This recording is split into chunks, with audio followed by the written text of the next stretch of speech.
Welcome to the Heart Rate Variability Podcast. Each week we talk about heart rate variability and how it can be used to improve your overall health and wellness. Please consider the information in this podcast for your informational use and not medical advice. Please see your medical provider to apply any of the strategies outlined in this episode. Heart Rate Variability Podcast is a production of Optimal LLC and Optimal HRV. Check us out at optimalhrv.com. Please enjoy the show. Welcome, friends, to Heart Rate Variability Podcast. I am Matt, and it is my birthday. And if you ask me, what do I want for my birthday? I wanted my good friend, Jeff Somers, to interview me about being old. So this sounded good in theory, Jeff. Now that I'm like staring it right in the face, I'm like, what was I thinking? Like, dude, am I really ready to talk about turning 50? But hey, it sounded like a good podcast at the time. So I'm going to turn this over to you and I guess talk about being old and turning 50 and what this means going forward. So. Well, first of all, most importantly, happy birthday. Thank you, my friend. Super excited to be here on the big day, my friend. 5-0. Happened so fast. I'll tell you what, we've known each other for 28 years now. 28 years. I was 22 when we met, which is absolutely insane to think that that was 28 years ago. It feels like maybe 8.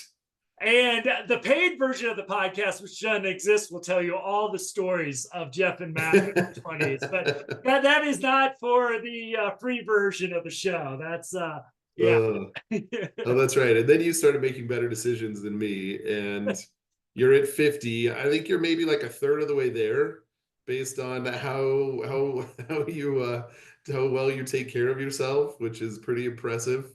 But you know, again, happy birthday. You know, you say you're getting old. I think that's crazy. You know, the way you have maintained your energy levels and health is pretty spectacular. And you know, I think you probably feel better now than you did when we met 28 years ago in some ways. Weirdly, I think you're right. I'm very conscious of, you know, I haven't been 20 for a long time. Oh, wow. 20, I haven't been 20 for 28 years, like since I turned 30. Right. But I try to think about how I could feel better right now. And one of my points is like, well, you know, I did play basketball throughout college. I was a high school athlete. But boy, was I always I was taking ibuprofen like I was on the last bottle the earth had, and you know, doing some things, you know, now that I know about inflammation, but yeah, it does feel pretty good to end up at 50, at least feeling good, if not, you know, better than I was 30 years ago, which maybe talk about how I was living 30 years ago, but yeah, it's not a bad place to end up. Yeah, that's it. And I'm curious, before we talk about where you're at right now, you know, this has been a journey you've been on for a very long time. And even when we met, you know, your lifestyle choices were certainly a little different than they are now, but you were pretty young comparatively to most people when you started making some serious lifestyle changes with the goal of extending your longevity. So I would love to know, at what point in your life did you start thinking about what I do now in terms of how I treat my body and what lifestyle choices I make are going to get paid back at the end, and why? Because most people don't start thinking about that until they're older, they're feeling it, maybe they're a little sick, maybe they're, you know, at a point where they have to be more reactive. But you were very proactive compared to really anyone I've known. So I'm curious to know why why? Yeah, so I think, I mean, the answer to the question might surprise you, is probably 5 years ago would be the answer.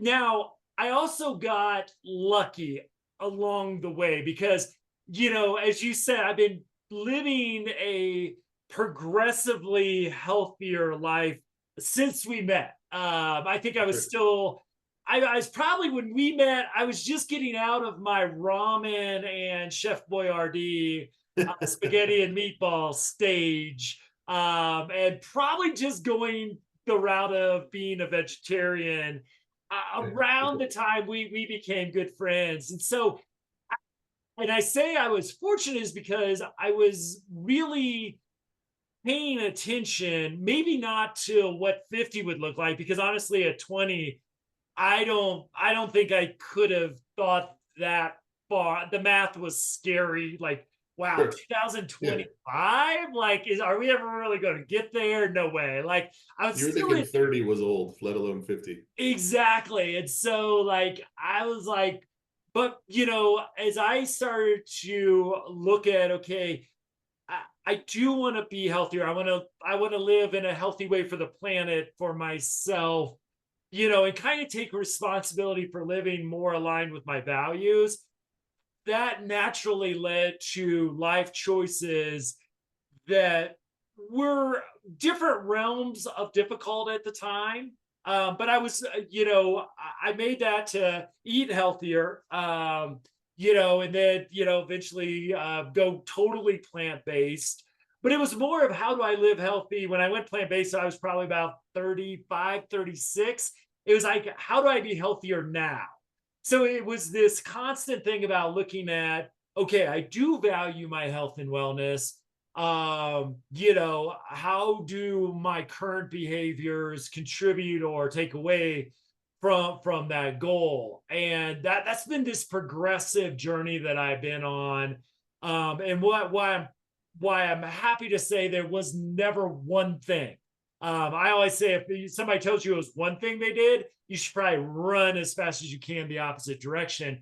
It was just a continuous looking to say, okay, is this behavior contributing to my health or taking away from my health? And then about 5 years ago, because somehow I like started to age rapidly during COVID. I swear I went into COVID at like 32 years old and came out of it at 48. But that's where I really started to think about the next 50 years and how does my behavioral choices not only lead to me waking up and feeling good and being able to give the best to my life, but also to enjoy a health span, not necessarily that I need to live to 100, but how many snowboarding seasons do I have left? How many 20-mile hikes do I have left? How do I do the things I love 25, 30, 35? And if you look at medical innovation, maybe even longer, I'm Yeah. waiting for the God knows. nanobots, to Yeah. come and, cure us all. But, so that's really been my focus now is delaying a little bit of gratification of maybe my night out isn't as much filled with tequila as it used to be. Uh, Uh, Not even close. It's not Not filled even at all. close, but Come at the on. same time, understanding that I might want to do something the next day. And the older I got, the less Jeff margaritas it took for me to have to lay in bed the next day and just mourn my decisions. Yes, No, they are that good margaritas, my friend. I no, that makes sense. So you talk about health span, which I think is a really interesting idea, and it's certainly something people are talking about right now. Um, maybe talk a little bit more about that concept, because I think a lot of people think about lifespan and how can I ensure I get older, and I mean that's important. But really, I think a lot of people now are realizing it's quality and quantity at the same time. So how Absolutely. do you increase the quality for as much quantity as you can get? Yeah. Because not being able to do things that you enjoy doing for a long period of time at the end of life is Right. also not ideal for a lot of people, right? And so Exactly. maybe touch on that a little bit, because I think that's an important distinction.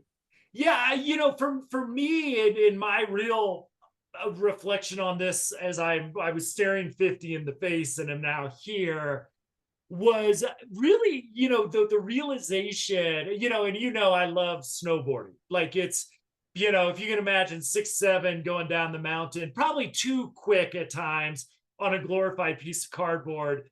Yeah, it looks a little weird, but I just love being out in the mountains, enjoying winter, which I grew up in the Midwest of the United States where we were miserable all winter. We actually have something called seasonal depression disorder to describe are winners. And so like, loving this, but also realizing I've had about 25 seasons of snowboarding. I may not have that many in front of me. And so for me, it's thinking, okay, what do I do with how I eat? And if I change, and I differ from people, and I don't judge anybody on their choices, but like if I eat in this way now, maybe reduce my eating window and lengthen my fasting window a little bit, cut out on some anti-inflammatory foods. I know, we've talked about in this podcast and the Wayback Machine, like giving up alcohol, for example, something that I really truly enjoy. And as you know, I have a rule: if you go up enough shelves and you want to buy something for me, I'm not going to be rude. I'm done with the well and maybe the first two shelves, but if you want to really strain your neck to see what's on that top shelf, I'm not going to turn down a dram of something up there. But it's that idea of, if I eat this certain way on most days, if I go for a walk, if I do resistance training, knowing that does that extend my quality of life, where I'm still enjoying the things I love to do: snowboarding, hiking, being in nature, these things that just bring me joy, into the future. I also think about my cognitive health as well, because for me, yeah, I can understand the concept of retirement, but Jeff, people pay me to travel the country and talk about my passion. Like, maybe that gets old, or maybe nobody wants me to do that at some point, but as long as somebody sticks me on a plane and thinks I'm valuable enough to fly somewhere to talk about what I love to talk about, like, I want to be sharp in that, as maybe I start to gain wisdom and be a different person in that space, but still bring my passion to the world. So it's like, really looking at it: does my choices today, this week, lead me to another 5, 10, 15 years? Because I mean, looking back, I think the choices of, and you've also seen, I was not always the healthiest vegetarian either. So, as I gradually shifted into more and more paying attention to that, I believe I probably gained, and this is all hypothetical because I could go outside and get hit by a bus, maybe 5 to 10 years of healthy life, going into my 70s and maybe even 80s, so I probably got that build up. I've been hyper focused on this a little bit more, just how do I fine tune the things I'm doing? Can I lock in that 10 years of extra quality of life, where I'm seeing some people in my age that I went to high school with hit a whole different stage of life where they just hurt to walk. And I know I've given up some things to be where I'm at right now, but at this point, I'm seeing the benefits of that at 50, being able to go, do what I love to do, and doing it at a pretty high level, for me at least. And, okay, it's been worth it so far. How do I, so when your son Wes is ready to hoop, I want to, because you're too nice, somebody's got to block his shot, right? So, I want to be blocking his shot while he's like 16, and I gotta have some knees, and like, because you're too nice. Me and Anna have got to kick you and Wes's butt for a couple of years until he learns how to shoot over 6'7". So I want to be doing that level of activity. If I could do it in my 80s, that to me is worth some of the choices I've been making in the recent years, again, with a little bit of delaying gratification to that larger goal. That makes sense. We've got a family friend who I envision you will be like, where he strives to ski as many days as old he is every season, and he is at 88.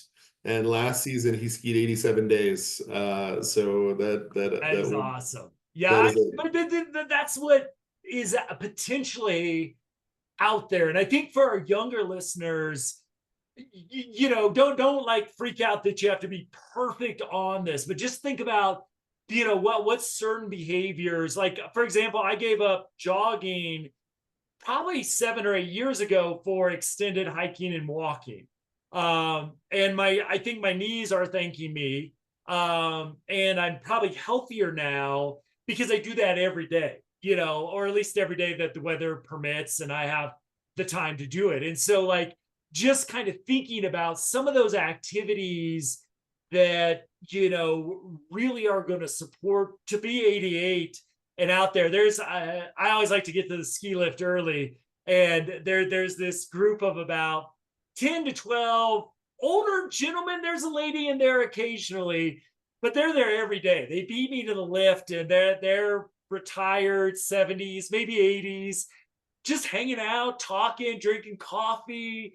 And they're out there just every day. I'm out there, and I got like 50 days in pretty much last year. They're out there. And so, that those are some of my role models of they're still doing this, at that age, and having a blast doing it. And if I can be in that group at some point, I'll be a very happy person. That's it. You said it. So, you mentioned 15 years ago, you became fully plant-based. 5, 6 years ago, you gave up alcohol and started really kind of going on your HRV journey and Yeah. Practicing biofeedback training and all those kinds of things. So, you're 50 now. What are you focused on moving forward in terms of, what are you going to prioritize? What are you going to change? What are you going to adopt? What are the next 5, 10 years look like as you continue on the journey here?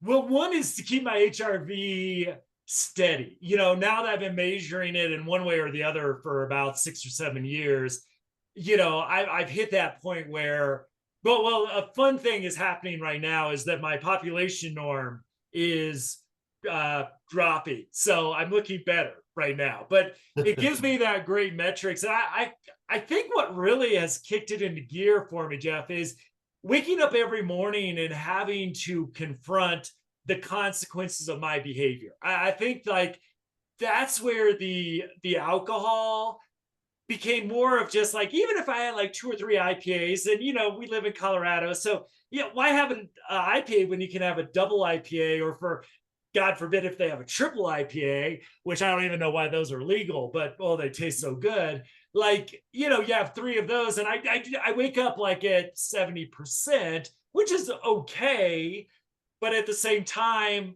I just would rather sit on the couch and do nothing. So, and to see my HRV tank, like, I don't know if I became allergic to alcohol, but it got to that point where, like, okay, it's 20 points lower than it is in a day where, I go out, I still have maybe 85% of the fun, because it is more fun with a Jeff Margarita or two.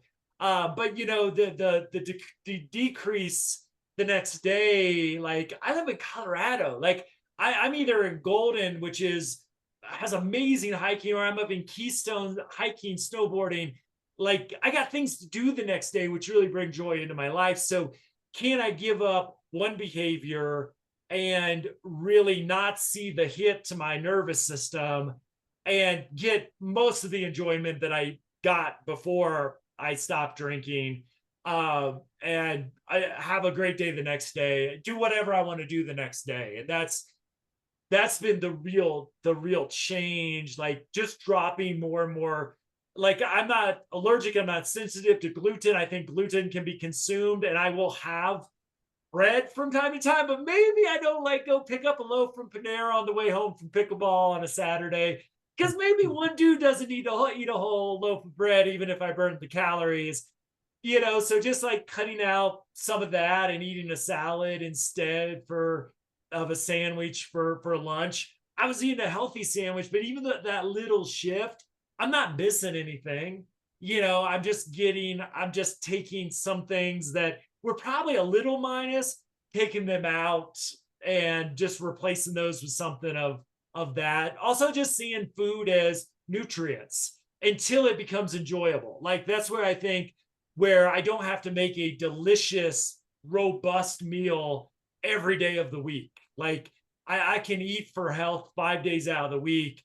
And, I went to Vegas. I'll just out myself. I went to Vegas last week, and most people like go out and go to clubs. I go to bed at like 9 o'clock because I'm training the next day. But I found a place with like vegan loaded cheese fries. And there's nothing healthy about them. Like, maybe a little healthier than the meat version and the real cheese version. But oh man, and I went back to that place maybe 3 times. I didn't have the fries every time, but nothing was healthier. So like, I still enjoy food, but it's more of a like, it's my birthday. So yeah, I'm enjoying food today, but the previous days leading up to my birthday, I've been eating, anti-inflammatory, whole organic foods at a reasonable portion. Yeah, and then I still enjoy it, and I find that the enjoy, and I hate the term cheat days, so I've tried to get away from it. But those enjoyment days actually are better because I'm not trying to get dopamine release from food each and every day. So, there's some interesting things to discover along the line. And then again, seeing my heart rate variability come in with it. And I know you mentioned HRV biofeedback as well. Man, that has been something that just like I think has given me so much resiliency through a huge difficult time with, if you make most of your money through in-person training and you try to launch our tech company on March 9th, 2020, has just been I never thought I'd be on unemployment insurance ever again. That happened, right? So, there's just it gives me that ability, I think, to put things in perspective in a way that, yeah, you can still piss me off if you're a toaster oven and you're not working. But it's the toaster oven. Like, it's not really going to impact my life that much if this thing doesn't work. I do have a microwave I can use and an actual oven, which hypothetically works. I haven't turned my new one on yet, but hypothetically. I love it. That's awesome. So now that you've gotten to 50, what are you thinking about sort of health and longevity and those kinds of things? What's been the biggest surprise to you in terms of where you're at and how you feel and what you expected maybe 20 years ago, where you'd be at 50 versus where you actually are? I think my knees would be the answer, because I grew 6 inches over a summer one summer. And when I talk about living off ibuprofen, and I wish I could go back to myself and say, stop it. You don't need 12 ibuprofen to get through the day. But in some ways, I needed that to get through practice, to even walk around. Like, it was really painful. And I've run close to marathon levels. I think 21 miles. I was at 11,000 altitude when I did it. So it almost equates. It still bugs me I've not gotten there, but some things you can just, it's pretty good, close. But I was running on regular 15 to 20 miles, at a time, maybe once a week or once every other week, and I was starting to feel that, impact in my 30s. And so, really paying attention to, how do I keep, something that I cared so much about, because I'm old enough that if you blew out your knee playing basketball, your career was over. Now you like sit out for 3 weeks and you're back, which wasn't the case all through my high school, college career. It was an ending thing. So really that my knees, yeah, they pop more than they used to, but like they work. And I think I paid a lot of attention, especially with my resistance training. I think it's called isometric training. But it's like if I do a curl, like, yeah, most people think about bringing that curl basically from down to your shoulder, doing the curl, but also that focus on letting it go is supposed to be really good for the joints. So really incorporating that has kept shoulders, elbows, knees in a position where I can do what I love to do. So that has been a real joy that I have the mobility at 50. Like, I think I could go and run pickup with high schoolers. Like, I've always been slow. So it's like, if everybody's out running me, that's The quick I'll twitch just muscle trail is and not. shoot the three. Like That's I've right. never been like, nobody's picking me because I'm going to lead the fast break. But it's that I could still be that active if I wanted to. I've also like sprained ankles and hurt myself playing basketball, so I'll do it occasionally. But it's not, again, it's one of those things I've kind of worked out in my routine. But I find things that I like even more. So I would say with the lifting and how I lift. And now that I've really paid attention to that zone 2 research out there, with brisk walking being pretty much I think the best exercise out there for physical, mental, cognitive health. Like I just find so much joy being out in nature, walking the dog, and that to me just, I love it, And so, kind of finding these activities that really allow me to support not only getting here in good shape and good shape as far as mobility. I'm not one of those people who are in awesome shape but need a knee replacement. I got here okay. So then I hope to have the same knees for the next 25, 30 years that they'll have me. So I figure if I need a new one in 20 years, the technology will be so good that why not? But Yeah, exactly. That's right. Totally. Bionic knee. yeah. Maybe I So can get a vertical leap finally with my bionic. So yeah, then things get really scary. 80-year-old world yes. on people.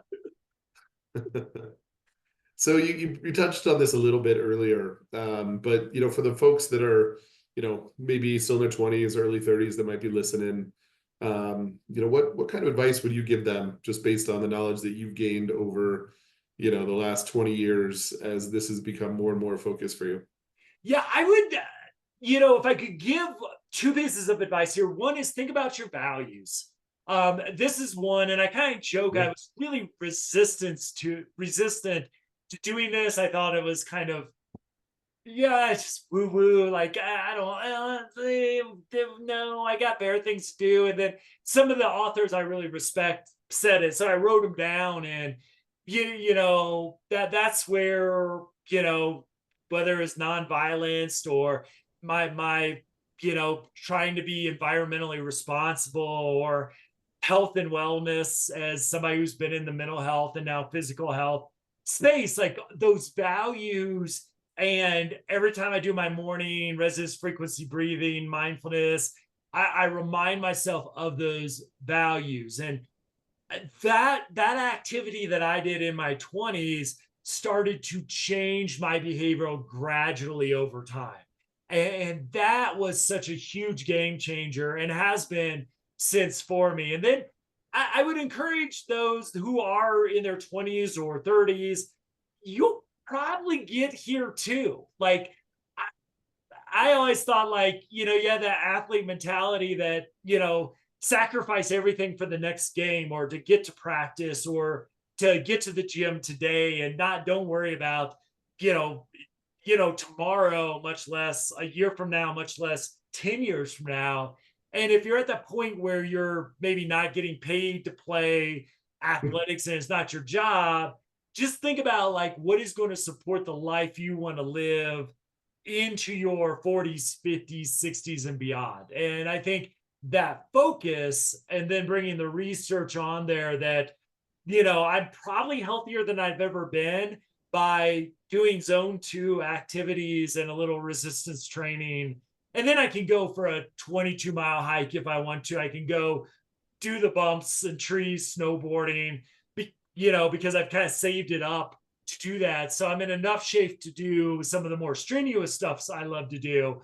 But at the same time, setting myself up where I still have functional knees, 25 years from now. I may not be doing the bumps, but I hope to be doing the blues, like, and trigger too. Like, as long as you don't run into the trees, it's kind of fun in there. So, which the size of your board is hard to not run into trees. You gotta have that quick turn radius. Yeah. So, or go at a gentle pace, which I have found very useful with that, and wear padded shorts. So when you hip check a tree, it doesn't hurt quite as bad. There you go. That's smart. That's it. I love it. Well, Matt, pleasure getting to spend a little bit of time with you on your birthday. Obviously, a pleasure. Looking forward to celebrating in person in the near future. But thanks for the wisdom and sharing. All the things that have mattered and helped you along the journey. I'm sure a lot of people are really going to appreciate that. And I know I learn a lot every time I talk to you as well. So again, happy birthday.